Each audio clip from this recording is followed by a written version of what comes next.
up guys, Allie here for yet another Today in Retro video. So for today's video, we'll be discussing an unreleased game, specifically a Pokemon game called Pokemon Picross. So this topic combines all of my favorite things. You got Pokemon, you got the Game Boy, and you got unreleased games. So without further ado, let's just get into it.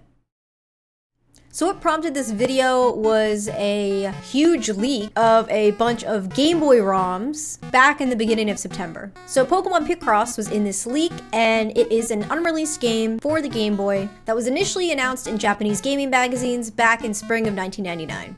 This game was developed by Jupiter Corporation, who you may know from the Pokemon Pinball series, or if you're a really hardcore Pokemon fan, the Pokemon Mini games. Not mini games, the Pokemon Mini games. Anyway.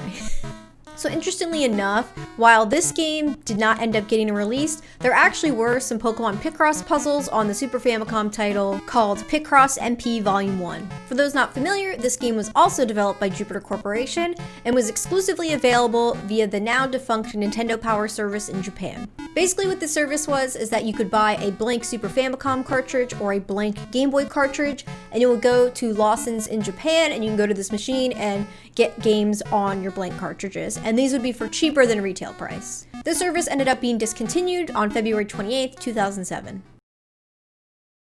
So in Pokemon Picross, there are about 10 worlds and 14 levels per world. I'm actually still in the middle of the game, so it could be more or a little bit less than 14 depending on the level. But once you complete a level, depending on how fast or how slow you completed it, that's marked by a Pokeball or a Great Ball or a Master Ball. So far in my playthrough, I've only gotten Pokeballs and Great Balls, so I need to get better so I can get a Master Ball. So in the first level, you start with a Pikachu as your buddy Pokemon, so when you go through and play the puzzles, Pikachu shows up in the top left, and you also have this nice little yellow interface and a specific song playing when Pikachu is your partner.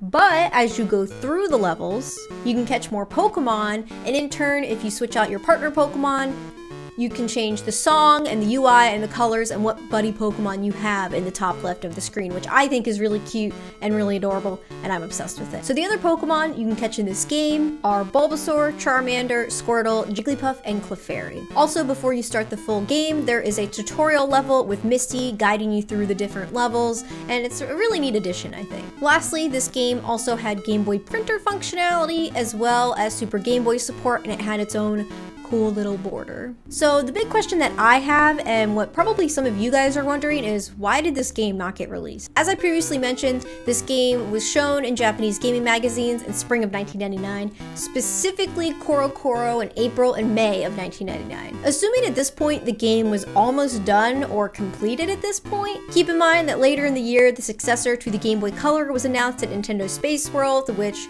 ended up being the Game Boy Advance. Now we can only speculate why this game didn't see the light of day, but based on the information and research that I have, my speculation is that I assume the game just got axed right at the end, right before release, because the GBA was so close to being on the horizon. Though, note that this point could be completely moot because the last game released in North America for the Game Boy Color was Harry Potter and the Chamber of Secrets on November 2nd, 2002, and then the last Game Boy Color game released ever, and in Japan, is a Japanese exclusive title called Doraemon no Study Boy Kanji Yomikaki Master on July 18th, 2003. So at the end of the day, who knows why it wasn't released? Well, except for Nintendo. But this is just the line of thinking that I'm going with. Let me know what you guys think in the comments. I'd love to hear what you guys have to say. As for this game being released worldwide, I think this game would have escaped Japan. It's made by the same company that made Pokemon Pinball, which that game ended up seeing a worldwide release. And it's Pokemon, that's a no-brainer. Though I wouldn't be shocked if they changed the name of the game in North America to sound more cool and edgy, even though it's literally a puzzle game. I don't know. Anyway guys, I hope you enjoyed today's video.